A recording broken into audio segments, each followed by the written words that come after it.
નમસ્કાર દર્શક મિત્રો, મિરર ઓફ ધી વર્લ્ડ ન્યૂઝમાં આપ સૌનું હાર્દિક સ્વાગત છે। ડોક્ટર બાબા સાહેબ આંબેડકરના અપમાન બદલ દેશના ગૃહપ્રધાનના રાજીનામાની માંગ સાથે વડોદરા શહેર કોંગ્રેસ દ્વારા વિરોધ સાથે દેખાવો।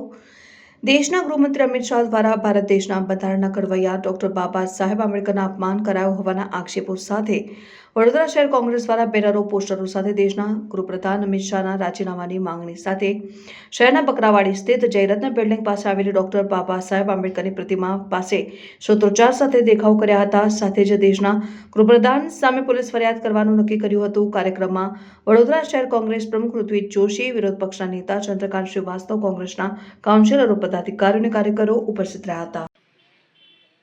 ભારત દેશના ગૃહમંત્રી દ્વારા ડોક્ટર બાબા સાહેબ આંબેડકરનું જે અપમાન કરવામાં આવ્યું છે એને સખત શબ્દોમાં વખોડીએ છીએ।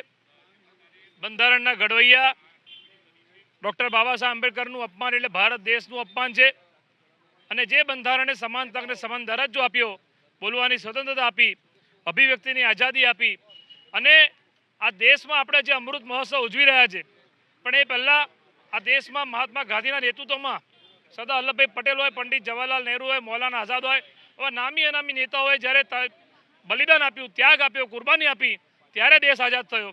અને દેશ આઝાદ થયો ત્યારે આ ડૉક્ટર બાબા સાહેબ આંબેડકર વિશ્વના અલગ અલગ દેશોમાં ફરીને ભારત દેશનું બંધારણ વિશ્વનું શ્રેષ્ઠ બંધારણ બનાવ્યું અને ત્યારે લોકશાહીની સ્થાપના થઈ। ત્યારે એવા બંધારણના વિરુદ્ધમાં ડૉક્ટર બાબા સાહેબ આંબેડકરનું અપમાન જે દેશના ગૃહમંત્રીએ કર્યું છે એને સખત શબ્દોમાં વખોડીએ છીએ અને માટે આજે વડોદરા શહેર કોંગ્રેસ દ્વારા અહીંયા વોર્ડ નંબર 13 નવાપુરા બકરાવાડી ખાતે અહીંયા ડૉક્ટર બાબા સાહેબ આંબેડકરની પ્રતિમાને પુષ્પાંજલિ કરીને નવાપુરા પોલીસ સ્ટેશન અમે આ દેશના ગૃહમંત્રી સામે પોલીસ કેસ થવો જોઈએ, ગુનો દાખલ થવો જોઈએ, એ ફરિયાદ આપવા માટે અમે જઈ રહ્યા છીએ।